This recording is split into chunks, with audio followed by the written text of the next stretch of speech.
السلام عليكم.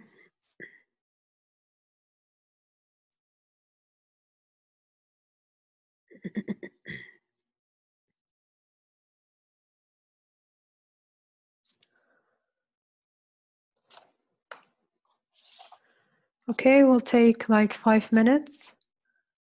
أقل من 5 minutes حتى نشوف إذا في more attendees will join us.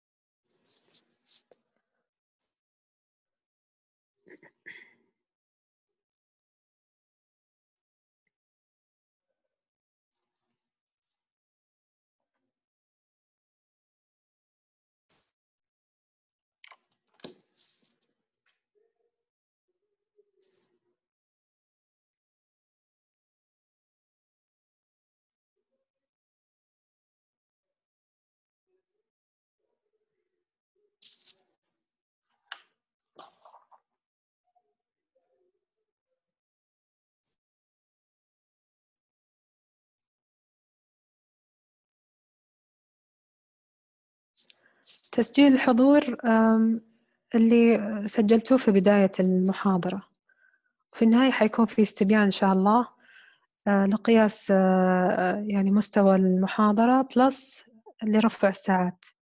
حنحط لكم الرابط إن شاء الله في نهاية المحاضرة.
حنبدأ إن شاء الله in 2 minutes، بدقيقتين كذا ونبدأ.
أوكي، السلام عليكم ورحمة الله وبركاته. الشهر عليكم مبارك، كل عام وانتم بخير، رمضان كريم علينا وعلى الأمة الإسلامية، تقبل الله منا ومنكم صالح الأعمال. بسم الله والصلاة والسلام على أشرف الأنبياء والمرسلين، نبينا محمد وعلى آله وصحبه أجمعين. Allow me to introduce myself. I'm Nada Sfayan. I'm a senior dental hygienist, lecturer at King Khaled University, a board member at SDHS, and active member at CME committee, and a reader in dental material sciences. So it's with great pleasure that I welcome you to the first scientific lecture that is accredited by the Saudi Commission for Health Specialists, and it's planned and organized by the Saudi Dental Hygiene Society. This event will be under the theme SDHS Statement on COVID-19 Pandemic. So as you all are aware that COVID-19 or coronavirus is getting more attention these days by the Saudi government, Ministry of Health, and I believe that it's also by the all healthcare personnel. So Saudi Dental Hygiene Society has decided to play a beneficial role in this event by arranging continuing profession development courses for the dental healthcare personnel, particularly for dental hygienists. So inshallah today's topic, inshallah, will be an introduction to the coming series of lectures. Today's lecture and topic will be presented by our distinguished speaker in all aspects of infection control concepts. So our speaker, she is the head of infection University Hospital. She's a member of the National Center for Disease Control and Prevention Committee for COVID-19. She was a member in planning, developmental, and educational committees against H1N1 influenza virus, COVID-19 virus, and other infectious diseases. So let's give a warm welcome to Dr. Haifa Altalhi. So Dr. Haifa, the mic is with you now. Dr. Haifa. Assalamu alaikum, مساء الخير. Thank you everybody for coming. كل عام وانتم بخير ورمضان مبارك علينا وعليكم يا رب. الله يكتب لنا أجر الصيام والقيام بإذن واحد أحد. Tonight, inshallah, we will talk a little bit about the disease COVID-19 coming from the coronavirus. We will have the introduction about the mode of transmission, how to protect ourselves, how to practice in our dental settings or clinics, the safest way of handling the disease and the infection, and also to improve our knowledge about the virus transmission and the prevention measures that is taken. Next. So we will talk a little bit about the virus, the coronavirus itself. The coronavirus, it belongs to the family Coronavirinae, and it's a group of coronaviruses. From it first, it's an RNA virus consisting of single-stranded RNA. I'm sure all of us are aware about the 2002 severe acute respiratory syndrome virus, coronavirus, and also 2012 Middle East respiratory coronavirus. The name indicates spherical external spikes. If you look at it from electron microscopy, you can see the protein spikes showing this shape of a crown. That's the name of coronavirus came from. It has several proteins, E protein, G protein, and M protein. And the virus is well known to infect several range of hosts like mammals, humans, and also the birds. Next, please. We mentioned 2002, 2012, and 2019 December, we had several reports of patients having pneumonia with unexplained origin or organism. This is reported in Wuhan city in the Hubei province in China. And later they discovered that this is a novel coronavirus, a new coronavirus from the Coronavirinae family. Has a characteristic that is a little bit different than the other viruses. The virus has a characteristic of rapidly spread. That means if we have one patient, the one patient can spread or infect more than 1 to 3 patients or people at the same time. So if we have one patient that is infected, then he will infect another 3, and then the other 3 will infect another 3, which will give us 9 people, and then so on until 27 people will be infected from the 9 people. And this very scary in a way that its spreadability is very huge. That spreadability affected China, throughout China, and caused an epidemic there. And later on increased to cover other countries, the adjacent countries, and then it moved to the whole world globally through continent and countries, and developed the name of a pandemic. Pandemic is like different continent, different countries, globally distributed disease. Next, please. So in February 2020, the COVID-19 provided, or that name given by the World Health Organization, and it stands for Coronavirus Infectious Disease 2019. The virus caused severe acute respiratory syndrome coronavirus 2, differentiated from SARS-1. And then on March 20, 2020, WHO declared COVID as a pandemic because it covered all the areas in the world, or mostly globally. Next, please. So as we spoke about this lecture, this will be about the mode of transmission. And we want to understand the mode of transmission in order for us to protect ourselves and to learn the better way of dealing with this virus and how to perform safe practices in our dental settings. There's two ways of mode of transmission, droplet transmission and contact transmission. The droplet transmission is coming from respiratory droplets that comes out through coughing, sneezing, talking, laughing. And if you are within 1.5 meters from the infected person, you will get it through mucous membranes in the eyes, nose, or mouth. The other way, which is contaminated surfaces, indirect.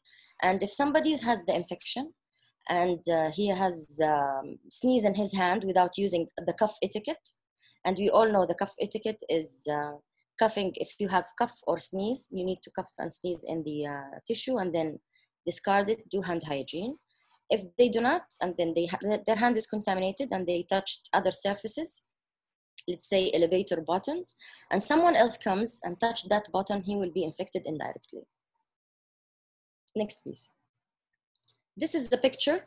It will show if people sneeze or talk or cough, and the droplet touched by the surfaces or by in the hand.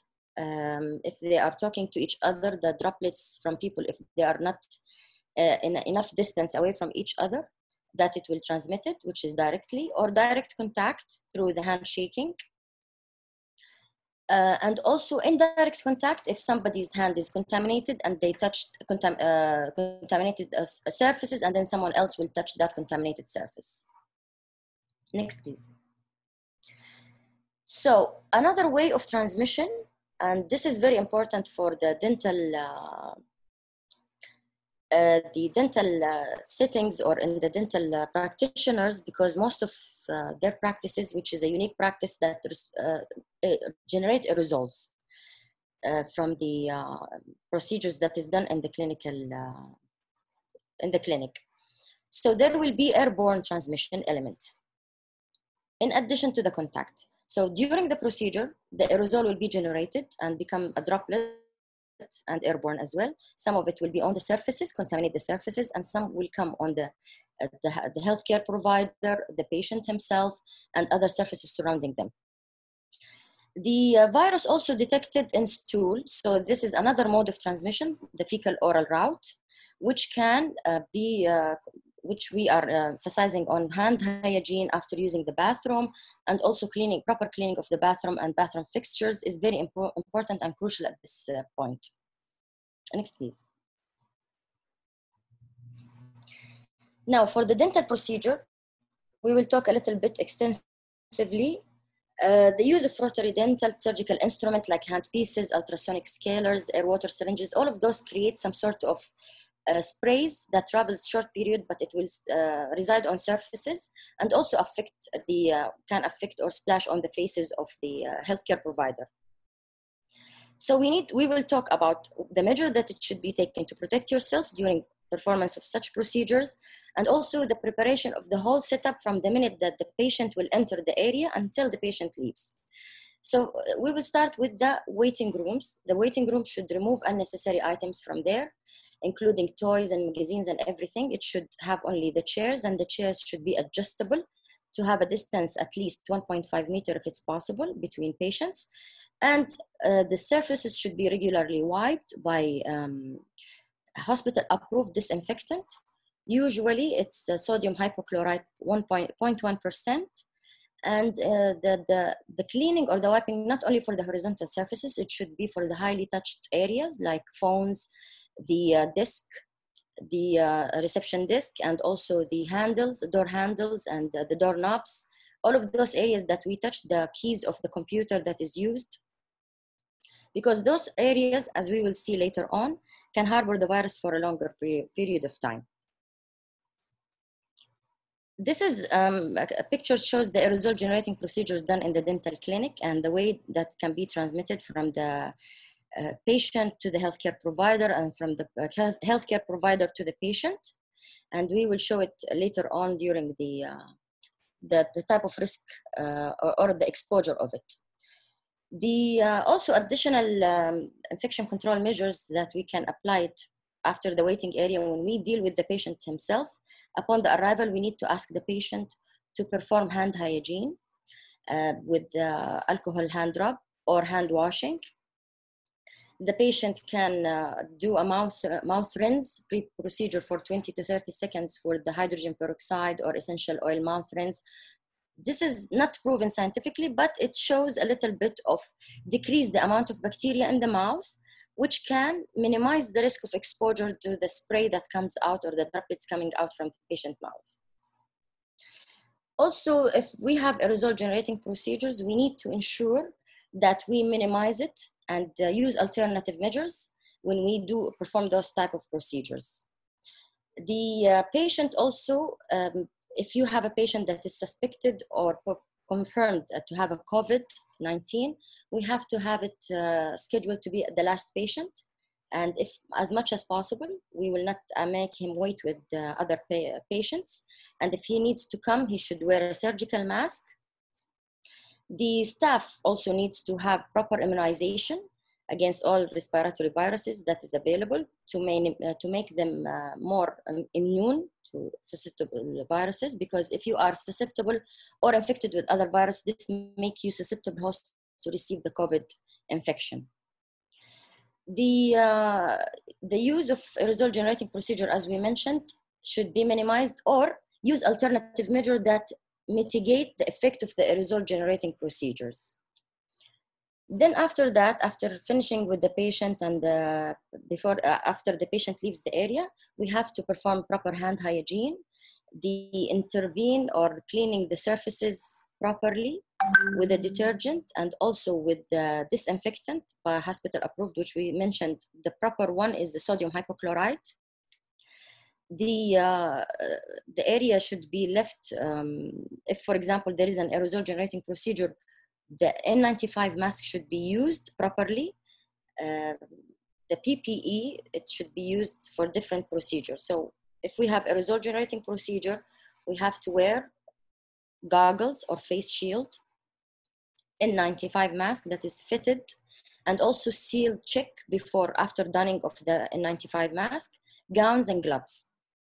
All of those items, if this is an aerosol generating procedure. If it's non-aerosol generating procedure, then surgical mask will do with face shield or goggles, gowns and gloves.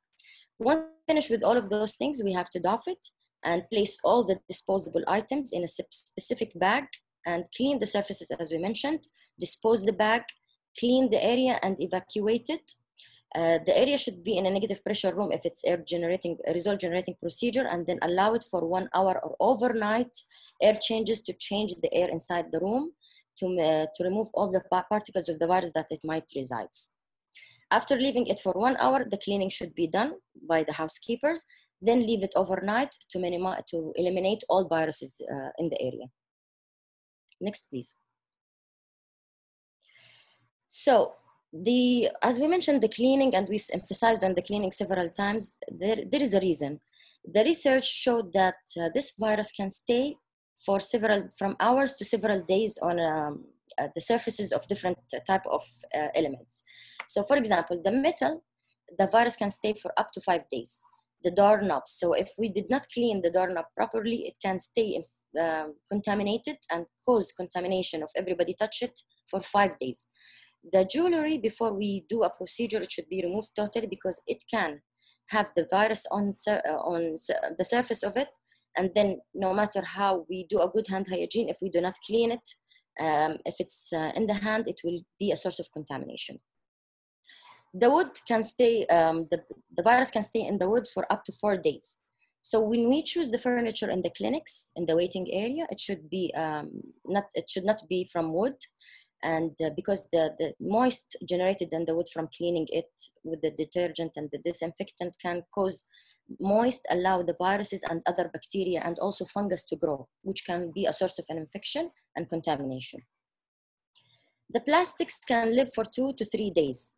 So, for example, if we have a detergent, large detergent bottle, if it's contaminated with the virus, it can survive there for 2 to 3 days. And actually, when we clean with it, it will be contaminating the area rather than decontaminating it. So we have to use a small bottle that we move a little bit of the detergent in it, use it, and then dispose this bottle. The glass, it can stay for 5 days.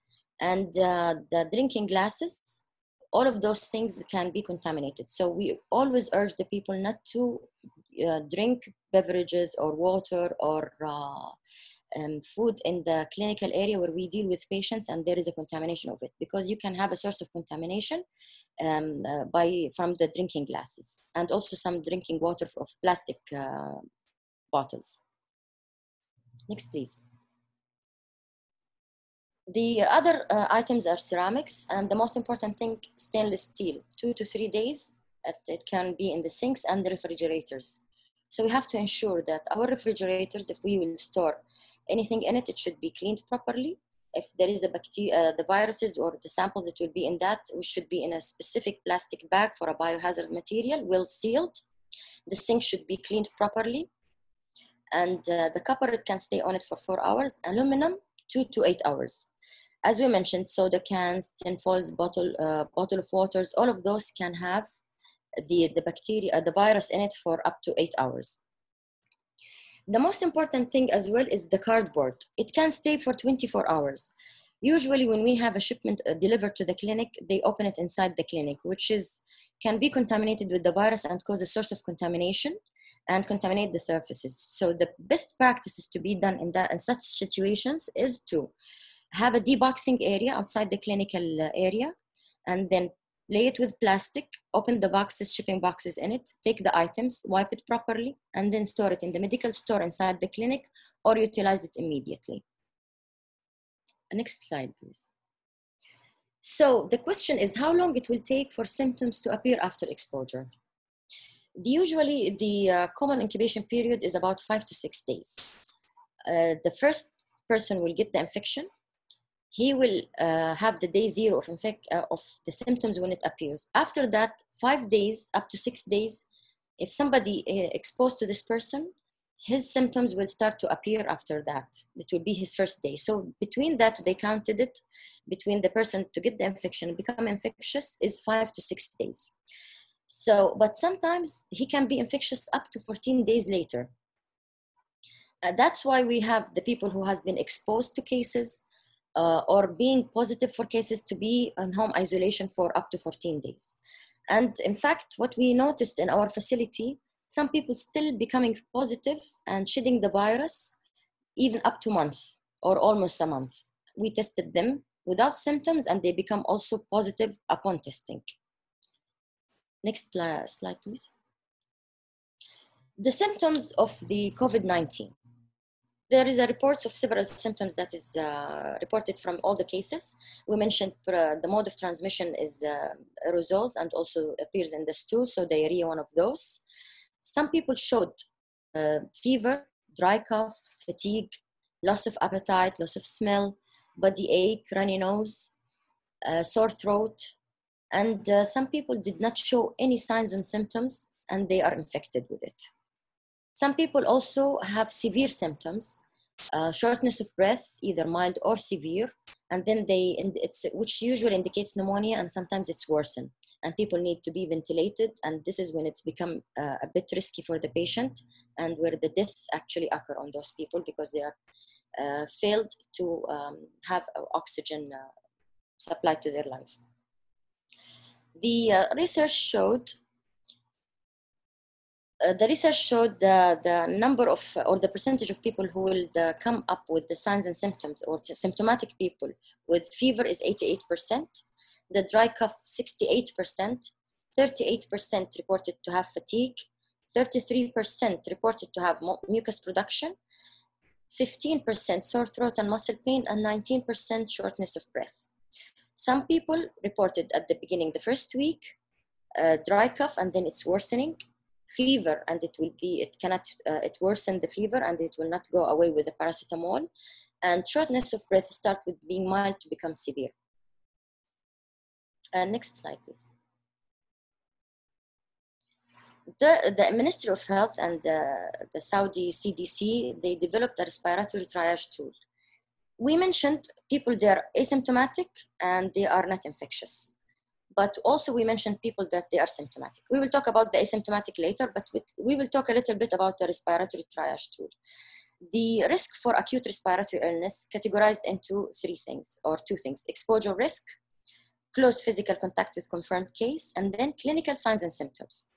So they defined the people who has risk of exposure in the past 14 days of the onset of the symptoms, to history of travel abroad during the 14 days, and then or visiting or being a resident of a high-risk area for COVID-19 in the kingdom during the 14 days prior to the symptom onset.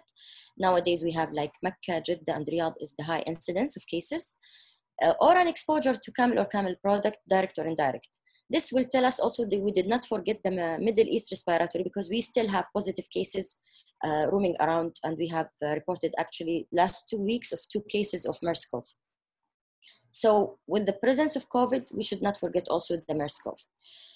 Another risk factor is working in a healthcare facility, because you do not know how many patients that you deal with. They might have it without symptoms, and patients that might have it with symptoms, and you did not have a protected exposure to them. Close physical contact with a confirmed case of COVID or MERS-CoV in the past 14 days, like people who's treating or taking care of patients with coronavirus. Clinical signs and symptoms ranging from fever, cough, shortness of breath, new or worsening, nausea and vomiting, diarrhea, and other people with comorbidities like renal failure, cardiac diseases, immunocompromised, oncology patients. They gave it a ranking of numbers, and all should be equal to or more than 4. So for pediatric, 1 for fever, cough, and shortness of breath. For the adult, they gave them a little bit higher for fever, cough, and shortness of breath. For nausea and vomiting or diarrhea, it's 1, because approximately 6% of people reported to have a diarrhea among the symptoms, other respiratory symptoms that they're suffering from.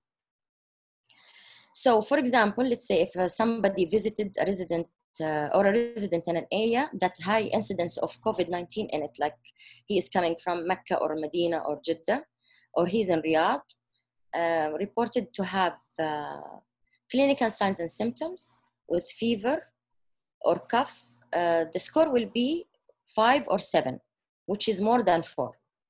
That will lead to the next stage, which will be the person will be sent to the flu clinic for further assessment and possible screening. The physician at the flu clinic will assist the patient for the case definition if the patient is really showing signs and symptoms of acute respiratory illness, and he might be prone to develop COVID-19. Can we see the next slide, please?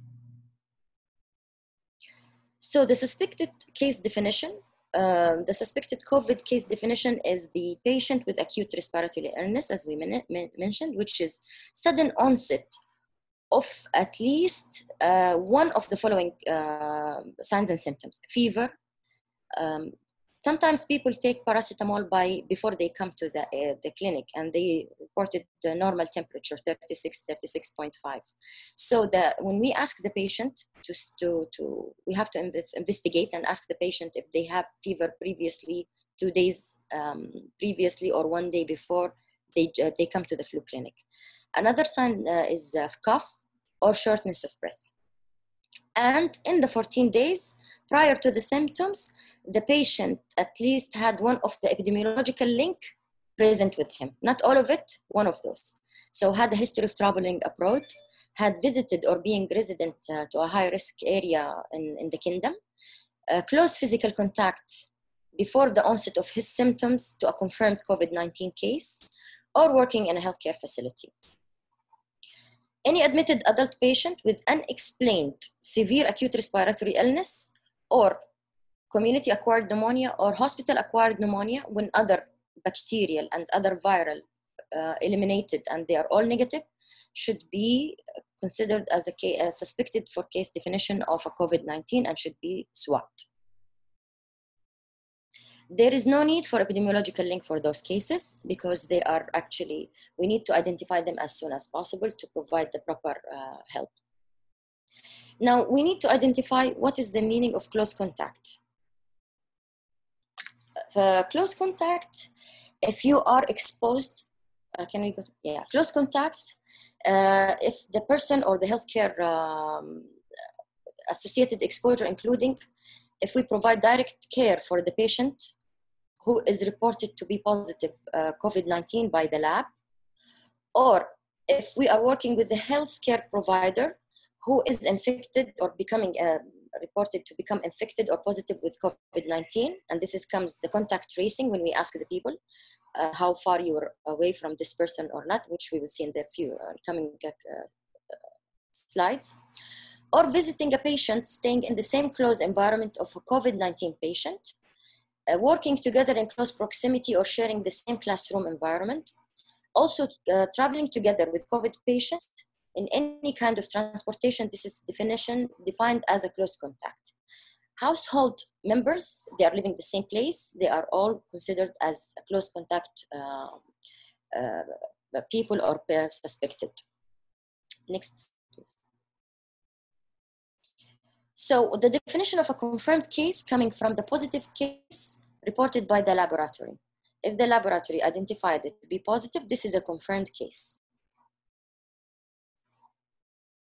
The COVID-19 rates calculated by the CDC stated that the secondary attack rate of a close contact will be 0.45%, and household rate is 10.5%.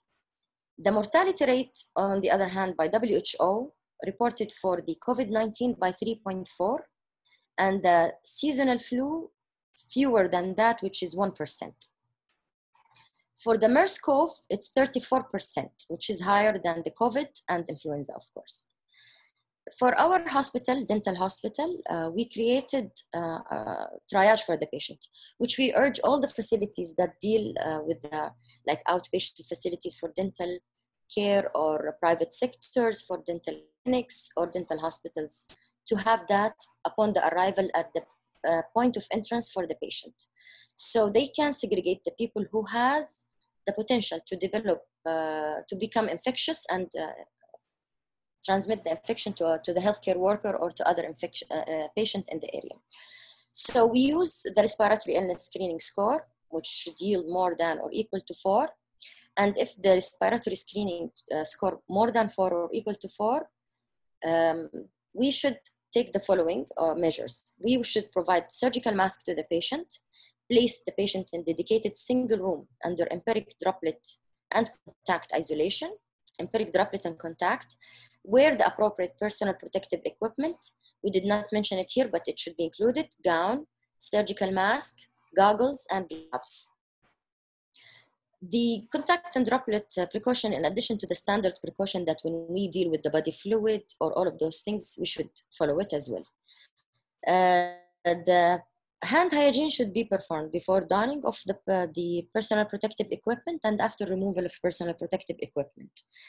Then we need to inform the dental physician assigned to the patient to assess the procedure that it should be done on this patient. So for example, if the procedure is not emergency procedure, the procedure can be postponed, and we can identify the patient if he is, the test result can come, we can wait until the test result to come negative and then operate on the patient. We should postpone it. There is no need, if it's an elective procedure or unnecessary procedure, to jeopardize our safety or our colleagues' safety or other patients by doing it, unless it's really emergency and really patient needed. So reschedule the procedure once the patient is recovered, past his home isolation 14 days, or the signs and symptoms disappeared from the patient, tested negative. Then we can operate on the patient for the elective procedures that it rescheduled. Once we have the patient tested and swab was collected for him, we should inform the flu clinic and also inform infection control to follow up the patient.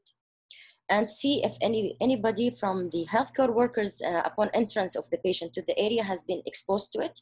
Usually we collect both protected exposure and non-protected exposure. We call it low risk and high risk. And then after that, we follow the people who has been exposed to that patient for the development of signs and symptoms, and we assess for the people to be isolated or not. Now, if the respiratory illness screening score yielded less than 4, then we treat the patient according to his or her condition.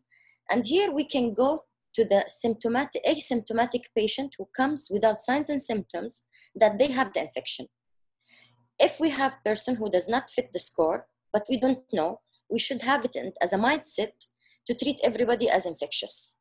And if we will perform a result generating procedure, should be done in airborne settings, which is in a negative pressure room, use N95, as we mentioned all. If we will deal with him we will not perform a result generating procedure, we should not take it lightly, not to wear proper PPE and goggles, gowns, and apply standard precaution if we will deal with the body fluid or the saliva secretion from the mouth of the patient when we deal with him. So usually the proper way to protect ourselves at all times is hand hygiene, implementation of cough etiquette, social distancing, utilization of proper PPE, utilization of N95 fit tested, seal checked N95 mask during a result generating procedure. If we don't have a negative pressure setting, we should utilize portable HEPA filter near the area where the aerosols will be generated, so it will suck the contaminated air away from the patient and the healthcare provider and filter it to clear it from the viruses to protect ourselves while operating on the patient. Usually now there is a new guidelines circulated in the whole kingdom, and it's from CDC, Ministry of Health, Saudi CDC, of universal masking. Whenever we are in a clinical setting where we deal with patients that we don't know their background or they don't show signs and symptoms, that we have to utilize universal surgical mask to protect ourselves from, partially protect ourselves from being exposed. However, hand hygiene also will be very important, because if we will wear surgical mask without doing hand hygiene and touching our surgical mask to fix it or tighten it up or remove it to talk or put it back again, will be backfire on us rather than protection. So it should go hand in hand, hand hygiene and universal surgical mask wearing to protect us from asymptomatic infected patient and also patient that they conceal their infections. It was noticed several times that when we interview some patients, they do not reveal that they are actually having some sort of sore throat or dry cough. And also we find out after we tested them upon clinical assessment, or if they go to the physician after they expose several people. So we have to be extra cautious with people, because we don't really know what is going on with them, what is their status of infectivity, and we have to be prepared at all times with all patients and consider every patient as infectious. The N95 mask should be fitted. Fitted means there is different sizes of it. We have small, medium, and large. When they do the fit test, there is two types of test, qualitative and quantitative. Qualitative and quantitative, they will test the ability of the N95 mask to pass or filter the air. And the person, if he can smell or taste the smell that they distributed around him, that means if it's not fitted properly, and they should change the size. In addition to that, before, if you have your size, you fitted the size of N95, whether small, medium, or large, you should make sure that when you place it, you seal it properly around your mouth and nose to ensure that there is nothing can come in the opening at that area. Some other people, they do not have, they cannot be fit tested, they fail fit testing. And also they are, some people, they have beard, some ladies, they have veils, so they are other apparatus, this powered air purifying respirators that it will be used. It pushes, it has a motor and also a hood that the person can wear it, cover the whole face, the whole head, and it will push air through an engine, through a fan to the hood, away from the face and the nose of the person, so nothing can come inside and he cannot inhale anything but clear air. Those people who failed the fit test should be provided with powered air purified respirators, or in their area, if they have to do the aerosol generating procedures, they should have it in their area provided for them. Next slide, please. This is the diagnosis or the diagnosing tools. The recommendation is to do nasopharyngeal or oral swab for the patient who is suspected to have or fit the case definition for COVID-19. The small swab is inserted through the nasal passage, and through the canal of the nose, it will go until the back of the respiratory system, and then they will take a swab. Then they will put it in the red covered tube with the material. It has like a nutritious material for that swab in order for it not to be dried out and the virus will be killed. The specimen should be transported immediately to the lab with the placement in ice to avoid the death of the virus and yielding false negative, which is most of the time, this is the reason for having negative. And then after that, when we retested, the patient becomes positive. So attention should be paid to collect the sample immediately, place it on ice, transport it immediately to the lab in a plastic bag for biohazard transportation that is well sealed, and tightly close the tube so there will be no leakage of the virus or the material inside the tube. Another sample can be collected is the deep sample if situations. For example, the patient is clinically showing that he is suggestive of COVID-19, other test is negative, and the patient is deteriorating and is very sick, intubated, for example. So endotracheal aspirate will be collected, or deep sputum sample will be requested from the patient if he's conscious and can deliver their deep respiratory sample, deep sputum sample. Sometimes the samples will be rejected from the lab for several reasons. Either the transportation, the duration of the transportation is taking longer than it should be. It should be delivered within 1 to 2 hours. If it will not be delivered at the same time, it should be refrigerated. Sometimes the sample itself is not well closed. And also the samples can be leaking outside, which may be contaminated, and then it will be rejected. We are mentioning all of those things to improve the services, to get the results quickly, because some people, they needed to be isolated, needed to be removed from services immediately in order not to infect others and to be provided with the medical care as soon as possible. So attention should be given to all the details in order for us to provide maximum quality of care for our patient and also for our healthcare providers. Next slide, please. So now we talked about the positive cases, we talked about positive patients, how we can detect them.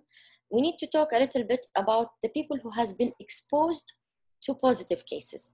How can we identify them and also segregate them between low risk and high risk, protected, unprotected?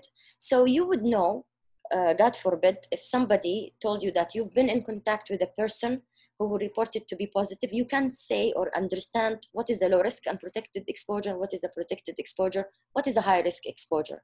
And this will help you and help also the infection control and the hospital itself to prevent further spreading of the virus.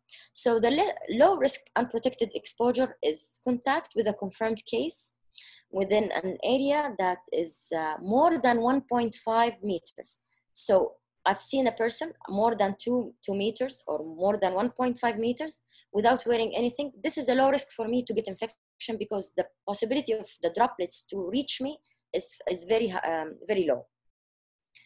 The protected exposure, having appropriate isolation precaution placed properly, and also proper personal protective equipment utilized and done on the person who is providing the care, or close proximity with the person who is positive with the COVID.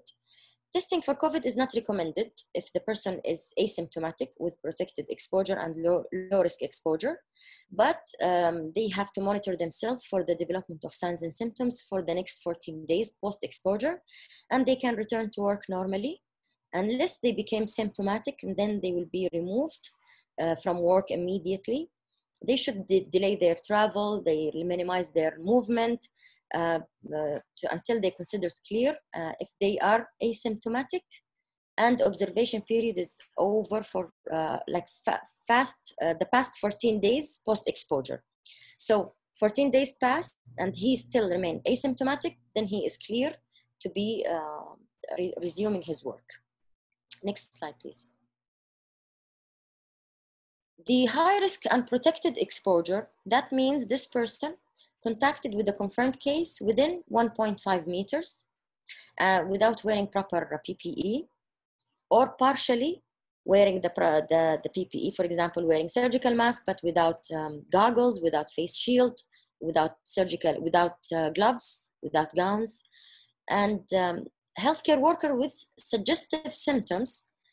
They have to have, for example, if we have healthcare worker developed some sort of sore throat, cough, runny nose, general fatigue, they have to stop performing their duties immediately. They go testing for COVID, after the exposure 24 hours, because it will take 24 to 48 hours before the person will get the infection. Healthcare workers should delay travel, as we mentioned earlier, until cleared by infection control team. And usually they should delay also interaction with other people because they don't know if they will become positive, which will close the circle rather than widening the people who has been exposed to this person.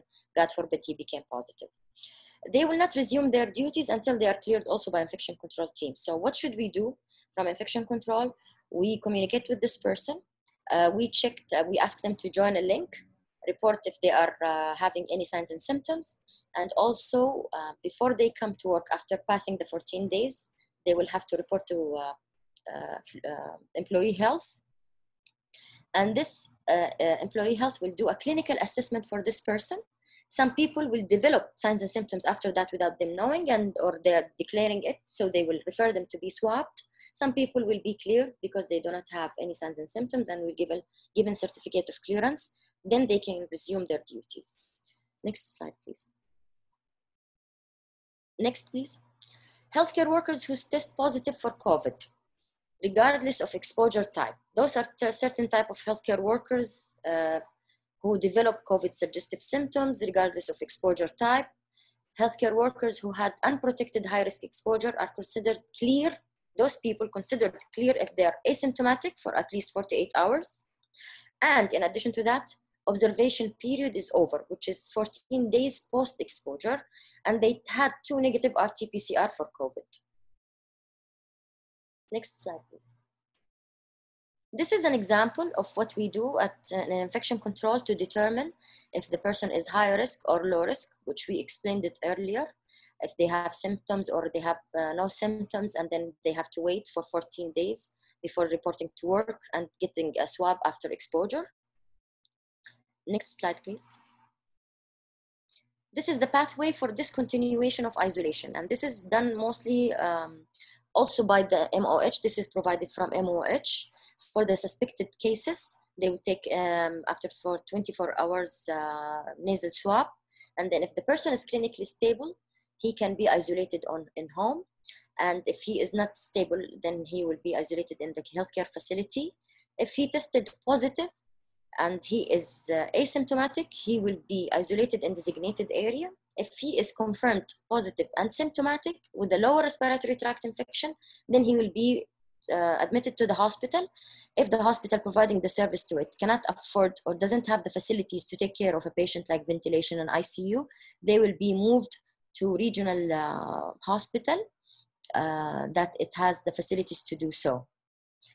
If the person is symptomatic, but it's an upper respiratory tract infections, they will be isolated in designated location like hotels and dorms and homes specified for such type of patient, with the medical team that they are monitoring them and taking care of them and their needs to ensure and they will pass the signs and symptoms and then disappeared, and then they will perform for them the test to clear them afterwards. Next slide, please. This is the discontinuation of isolation for coronavirus positive. As we mentioned it, we take asymptomatic, we test them after 48 hours, and then do 2 PCR, RT-PCR in 72 hours, and if it's negative, repeat the PCR in 24 hours. And if it's negative, discontinue isolation. He can be discharged home and continue for additional 14 days.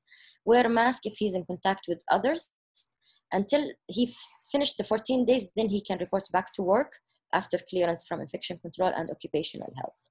If he is positive again, then we will consider it confirmed, and then we'll be tested again, and he will go on until he develop negative samples. Next slide. So the summary of those things, the important thing for us, and the important message that we wanted to inform you guys, is the mode of transmission of this virus is versatile. It can be transmitted through droplet, it can be transmitted through contact, it can be transmitted directly, and it can be transmitted indirectly. And throughout all those ways of transmission, it can be transmitted in addition to that through airborne, through aerosol generating procedures, and also from fecal oral. It appears in the stool of the infected people. So for us as a healthcare provider, we need to be to take care of ourselves and our patients and our society and community by performing proper infection control measures. Hand hygiene is effective in preventing transmission of viruses and reducing the incidence of respiratory infections within the healthcare and outside the healthcare. Physical or space social distancing. This is very crucial and very important because the virus can travel a certain distance. And if you are in the proper distance away from the virus, you can protect yourself and also protect others from contacting you and get the disease. If we do wear a surgical mask and eye protection and all the proper personal protective equipment at the proper sitting without abusing it by using N95 for everything, and using or underusing it by using surgical mask for everything, and be specific, then we can utilize it properly and also protect ourselves in a proper way, cleaning with the disinfectants and proper detergent and the hospital approved disinfectant of all the surfaces and highly touched areas is very important to minimize the formation of an area of contamination. Following those things in our clinical settings in our life, it will make us protected, inshallah, mitigate the possibility of us getting the infection, and protect also our loved ones and our patients. Thank you so much for listening. And if you have any questions. Thank you, please, Dr. Haifa. Thank you for this wonderful and instructive presentation. It was really good in all of the points. Give me a second just to, okay, I'll take some time to look at the Q&A. Can you see the screen? Yeah. Dr. You're asking Haifa? me? Yes. Yes, I can see. So the first question is saying, may you kindly provide the source of information of slide, how long virus lives on certain services, as we have been received different information. This is different research. The issue with this virus is it's a new virus. So many people will test it differently. There is, before even for the, there was a debate about droplet and airborne. And is it a droplet? Is it an airborne? And they did a test and they proved it airborne. And then they did another test. They said it's not an airborne unless it's an aerosol generating procedure. Same things goes with the surfaces. But I will give you the source of the information for this one, inshallah, through Dr. Anada. And she can disseminate to you guys. Okay, the other question has saying, how long the virus live on the service? Is it true sometimes 6 hours only? I think you answered this question. Yeah, you will find it in the slide. Okay. Yeah, type of surface. Some of it can days, some of it can live for hours, and the copper can live for 4 hours. And 6 hours, I think, I'm not sure maybe I remember plastic. stainless steel, or Yeah, it was stainless steel. like maybe stainless steel or plastic. We can go back to the lecture. Yeah. For the In, clothes, in, how long? in general, in general, bacteria and viruses, some of it can live for weeks on surfaces. So this is not like a new information. The focused information for this, why did they focus on getting the exact different types of surfaces that it can live? Because of the higher transmissibility of that virus. So if one person is infected, he can infect 3 people, as we mentioned, and then those 3 people can go and infect. So the reason we focus on the surfaces, because of the high transmissibility, we wanted to eliminate any possible sources of it to be to contaminate, to transmit to us. That's why they get all those informations, are focused on those informations. But the fact that it's the virus or the bacteria lives in surfaces, materials, it's something yani has been discussed previously, and some of it lives for months and some of it lives for weeks. Mm-hmm. Excellent, baby. Okay. The other question is saying why some people having 6 to 7 days for the symptoms to be shown, and others having 14 days. I'm sorry, what is the question? 6 or Can 7 you see later, the question? Yeah, I can read it. Mm-hmm. The symptoms will appear 6 or 7 days later, but if not, will take 14 days. Why some people they take 6 and other 14 days? And can you explain that some they are carried the virus but no symptoms? Can you clarify that? Well, this one unfortunately cannot be clarified because people are still studying that virus. But from the observation of the cases, I'm sure that you heard about the active surveillance. Active surveillance is that the government is going and in a places where there's lots of people gathering together, and for example, like housing of laborers or places with so many number of families members, and they could take or work that people work in a huge number of people like factories, and take like a blind swabbing for all those people. Those people, they don't have any signs and symptoms, and they found the high number of people that was positive, they were all asymptomatic. The idea, some people said but it's not confirmed. This is what I've reviewed in literatures, that they said there is 2 types of viruses. One is mild and one is severe. One does not show signs and symptoms and people can go with it, and they don't notice the signs and symptoms, or they don't develop it and they will cure. And some is a bit severe where they develop severe prognosis of the disease. But that hasn't been confirmed or validated by like CDC or WHO. So you cannot quote me on it, but this is from my readings.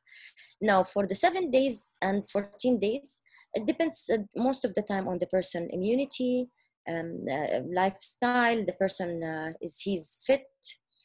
He can be, his body can does not have the amount of virus that it can infect him immediately or cause the infection quickly on him. And sometimes the virus itself, maybe the viral load itself is not that much until it's propagated and multiply, then it can be showing the signs and symptoms that can appear on that person. I'm trying to give you an answer of the things that I read, but nothing is confirmed. There is lots of people that 2 strains are not confirmed, but this is from the things that I reviewed. So those are the things we are trying to answer, yani, but still research are going, and we are still doing research, participating in research, reading literatures to identify more about and learn more about this virus. Yes, exactly. We need some time to know about it. Yeah. This question would be, it says, if someone has recovered from COVID-19, would be infected again with the virus. Have you read something about this? Yeah, actually that question has been said, raised several times. And the question, yes, some people get it again, and some people doesn't get it again. So for now, some people, their immunity will go down after that, and then they can get it again and get reinfected with it because they did not develop immunity in their body.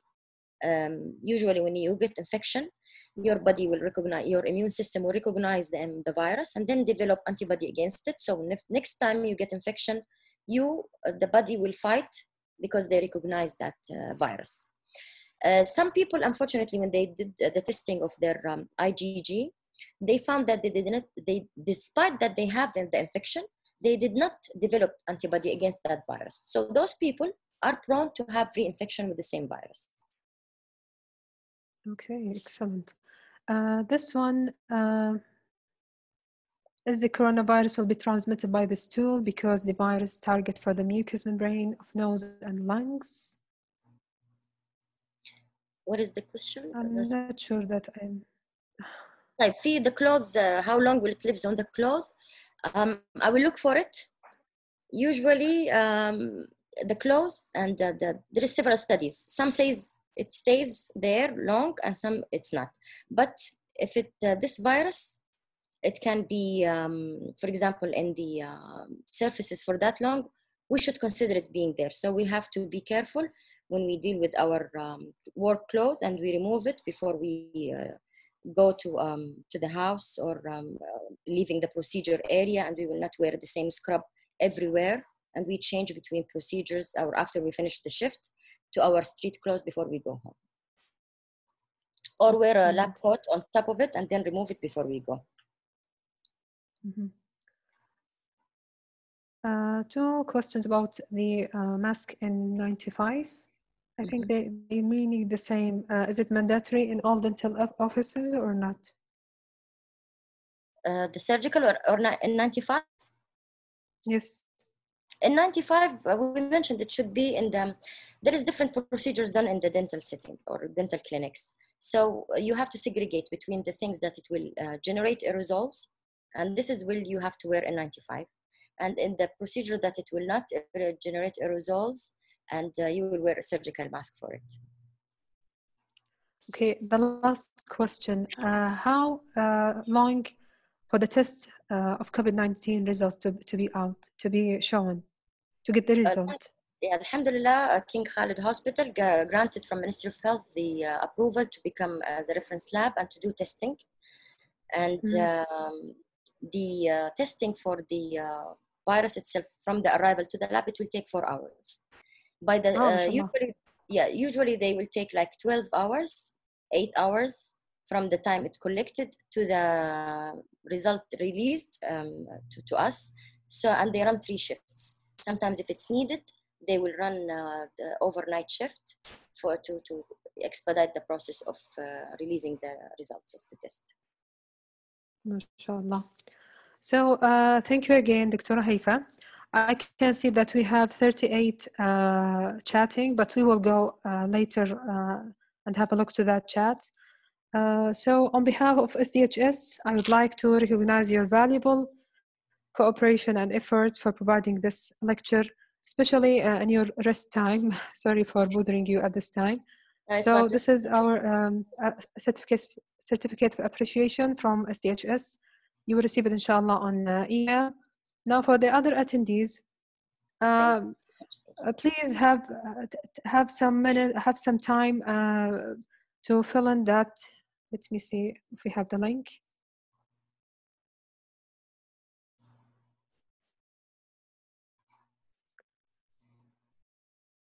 Okay, can we have the link?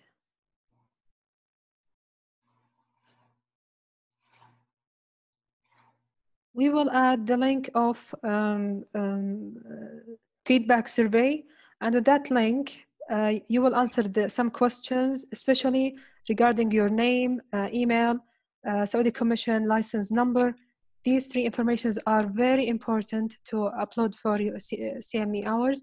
As we mentioned in the announcement, the CME hours are only for the SDHS active members. Okay, this is the link. Thank you everyone for your attendance and your time. And inshallah, we will meet again this coming Thursday with Mrs. Ahlam al-Shihri. So please stay tuned with us and see you later.